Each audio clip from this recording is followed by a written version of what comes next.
What's up, everybody? It's friendly neighborhood Hug Knuckles back again with another reaction video. As always, by my side, Hot Sam. Hot Sam, and today we're going to be doing another reaction video, Top 10 Philippines Traveler's Paradise. We've done a lot of reaction videos to different Filipino music, or now we're doing like JOLLIBEE ads and things like that. I feel like we've really become ingrained in Filipino culture and stuff like that. And we wanted to learn more about the Philippines. Yes. And one of our close friends from our Discord server, he's a moderator in our chat and in our channel, Jen, he has sent over this video. He's like, check it out. Yeah.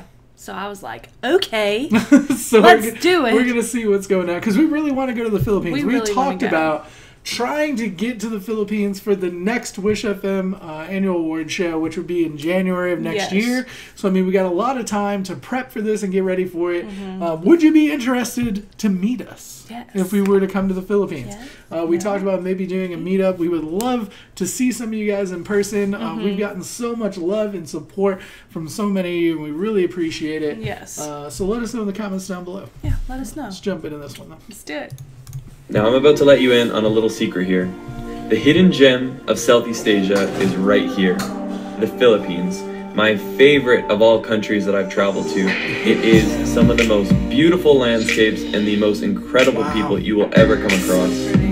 We need a drone if we go. Now before you start taking advice from a random stranger, I want to give you a bit of my background. My name is Christian LeBlanc, and I've spent the last 2 years traveling Southeast Asia. And with that, I've spent about 3 months of it in the Philippines. It's a country I plan to revisit very soon. Let's get started with the countdown. Number 10 is Boracay. Boracay is easily one of the most popular islands in all of the Philippines, and with that, it can get pretty busy sometimes. Now, that can be a good thing, that can be a bad thing. The great thing is, you can guarantee you can find some extremely beautiful hotels if that's in your budget. You can also find some relatively discount ones too, so budget shouldn't be too much of an issue here. The nightlife is pretty good, and the food selection is great. Boracay has everything from low-end hostels all the way up to extreme luxury hotels. It can be backpacked, but definitely expect to spend a bit more money here. The island of Boracay itself is extremely beautiful. Some of the bluest waters you'll see, and some of the finest white sand beaches. I would assume this is how it got so popular. The population of the island has outgrown the infrastructure at least 10 times over, and this can lead to a lot of congestion. But you're gonna spend most of your time on the beach anyway, so what does that matter?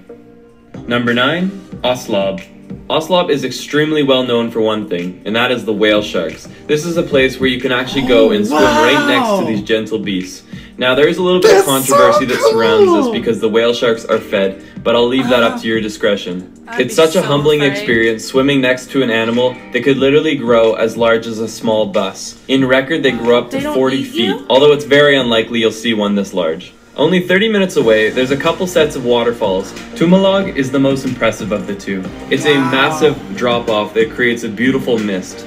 Now, if you're looking for more of an experience with the waterfalls, check out Aguinid Waterfalls because you can actually scale up them, you can jump off of them. It's much more interactive than just looking at a waterfall like you do at Tumalog. It's definitely worth a visit. Number 8 on my list is Malapascua.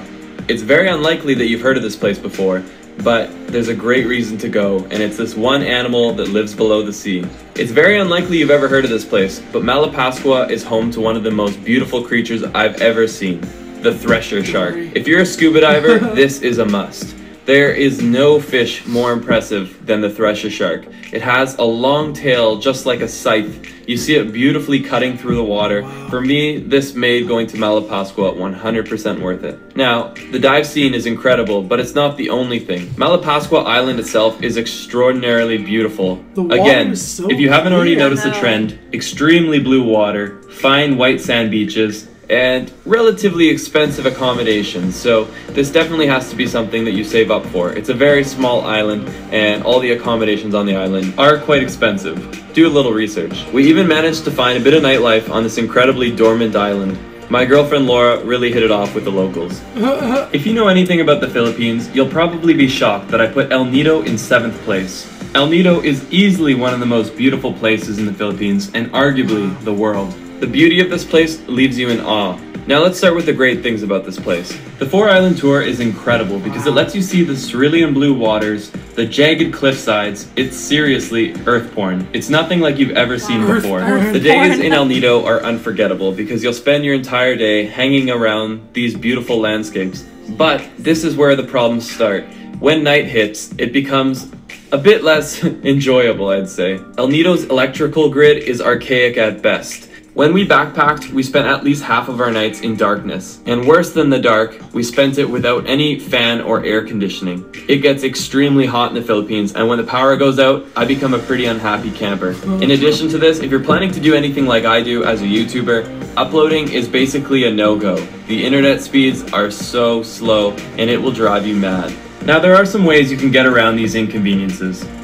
If you spend a lot more money, you can actually stay at accommodations that will have backup generators, and this will at least help take care of the problem of your air conditioning going out, so you won't sweat to death at night. I want to end this on a positive note because despite all the inconveniences of El Nido, the beauty of this place makes it all worth it, so you have to go check it out. If you end up going, make sure you do the 4-island tour, and make sure you climb Tara Cliff if you're willing to risk your life. It's extremely jagged, but the view you get is unforgettable.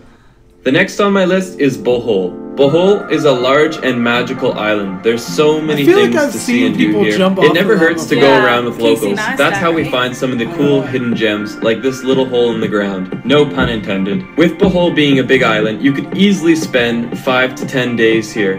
The most popular of the beaches is Alona Beach, and this is a place where you can stay at a 5-star hotel or at a guest house or hostel.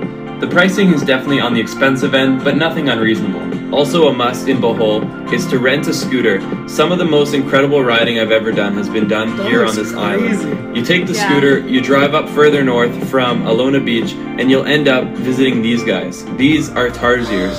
Animals only found in Bohol. They basically sit like this all day, but what more could you ask for? I mean, just look at him. He's chilling.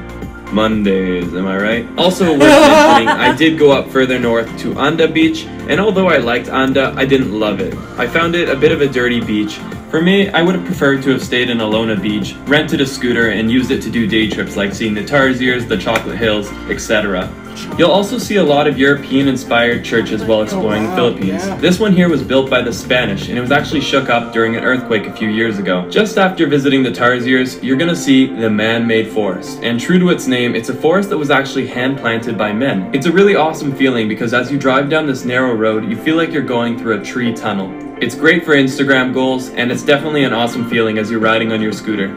After the man-made forest, about another 35-45 minutes up north, you'll be going through what some people deem the main attraction of Bohol. These are the Chocolate Hills, and you'll notice they look extremely similar to a Hershey Kiss. I don't know if that's why they've been called that, but the name is definitely fitting. You can drive up to the top of one of the hills and actually get a pretty good vista of the entire mountain range. I definitely recommend it. Number 5 is a place that's on very few people's lists. Dumaguete is an incredible place, and there's a lot to see and do here. It's a place I spent almost 2 weeks scuba diving and exploring its beautiful nature. If you go to Dumaguete, check out Casaroro Falls. I know I'm probably butchering it, but I'll write it down below. Waterfall. Right across from Dumaguete is a short boat ride to Apo Island. Make sure you check out this place. Apo Island translates in English as Turtle Island, and it's well named because everywhere you go is serious brah. There's sea turtles everywhere, and these chillers are used to having people around, so they don't mind when you swim up next to them. Just make sure not to touch them. This is by no means in Dumaguete, but this is one of the must-dos of the Philippines. This here is Manjuyod Sandbar. I call this place the Maldives of the Philippines. It's about a 2 to 3 hour drive to get here from Dumaguete, but every single minute of the ride is worth it. Once you arrive at a little dock, you take a boat across about 45 minutes, and you arrive in paradise. If you have that extra time, or you want to take your Instagram to a whole nother level, you better check out Manjuyod Sandbar. Those are just a few of the things you can do in Dumaguete. There's some nightlife, there's great restaurants, and a whole lot of nice hotels and resorts. This is a place for anyone on any budget. Number 4, almost on the podium, but not quite, Kawasan Falls, also known as Badian Canyoneering. Now, before I even get into this, If you're not too afraid of heights and you're not afraid to get wet, this is one of the coolest things that you can do in the Philippines. It's a full day trip where you're guided through these very narrow crevasses where the water flows down, creating these awesome little waterfalls. It's such a unique and amazing experience that you really can't find that many places in the world. I brought my expensive slow motion camera in a lousy waterproof housing. I risked it for you guys. You're welcome.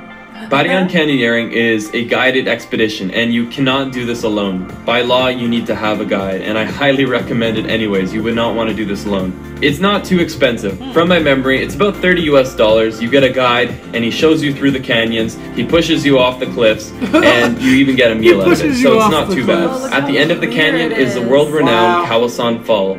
This waterfall literally looks like the exit to the Gatorade factory. The water is this weird fluorescent blue that looks like it should be bottled and sold to people at a very high price. The water is quite cold, so it's a very nice refreshing break after a long day of jumping through canyons.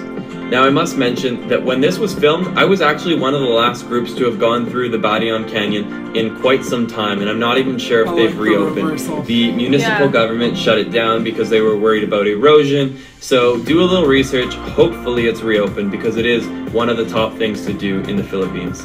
Also, random insert, you'll see roosters everywhere in the Philippines. Cockfighting is basically a national sport. I named him Fred. The bronze medal goes to my favorite landscape in the entire world. This beach is seriously heaven, and I don't use that word lightly. It is my favorite, and I'm honestly blown away that to this day, Nakpan has not been developed as a resort town. This is the most incredible landscape that I've ever seen.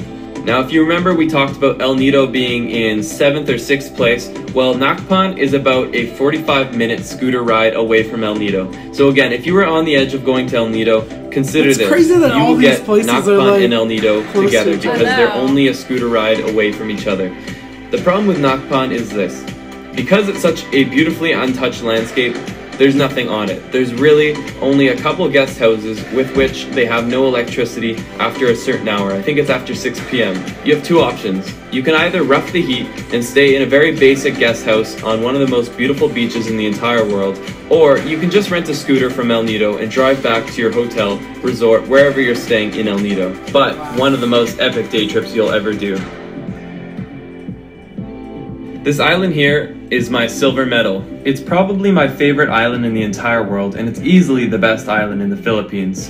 It is the definition of exploring, getting lost, and seeing things that few others have ever seen before. Bantayan Island is basically like Boracay before Boracay blew up. It has the beauty that will one day become a developed area, but for right now, this is a place that you can experience to yourself. There's so much to do here, from exploring the jungle to exploring the beautiful beach that surrounds the entire island. There's even goats that freely roam. This is Jerome. Definitely check out the mangroves. They're these little trees that grow on the water. Go explore the other side of the island where there's literally no identifiable landmarks. Just beautiful untouched nature and so many kids just playing on the side of the road. Definitely say hi to them. They really appreciate it and they're a lot of fun to hang out with. I joined a few kids in playing some basketball and it was definitely one of the highlights to my day. It wouldn't be a perfect island experience without a perfect sunset, and Bantayan certainly has a lot of them. In fact, the Philippines has plenty of them. I don't think I've seen more beautiful sunsets in my entire life. You really start to take them for granted because every single night you get a sunset that could easily be one of the most beautiful you've ever seen. That's so cool. I know. Now, I don't want to call it the winner because everyone's a winner, guys. But just kidding, this is the winner of my top 10 of the Philippines, Coron. Coron is definitely not the easiest of places to get to. It's pretty far north. In fact, it's even farther north than El Nido. It's more inaccessible than El Nido, and it can definitely be a bit of an expensive place to visit because it's so inaccessible. You either take like a 5-hour ferry from El Nido, or you can fly directly from Manila. Definitely expect to pay top dollar because the flights aren't cheap. This is not a cheap place to go. Now it's time to show you why you're willing to spend your money to come here and why you're willing to deal with the inconvenience of getting here. Coron is simply out of this world. I can't compare it to anything, to be honest. It's like New Zealand and Africa had a baby, and it was beautiful. As always, my favorite thing to do is rent a scooter. It's the first thing I do whenever I get to a new place. Get a scooter, go explore this island. You will be blown away. Now I must say that the roads we took on our scooters were basically like off-roading. There was some very loose gravel, some huge rocks that we were driving over, but the feeling of exploring where few have explored before was so worth it. Similar to Bohol, they have mountains that look like the Hershey Kisses. They're not called the Chocolate Hills, but they're very similar looking. When we drove down this road, we probably didn't see tourists for the entire day. This might sound scary to some of you, but it's one of the most amazing things. The local Filipino people are some of the friendliest and most accommodating people.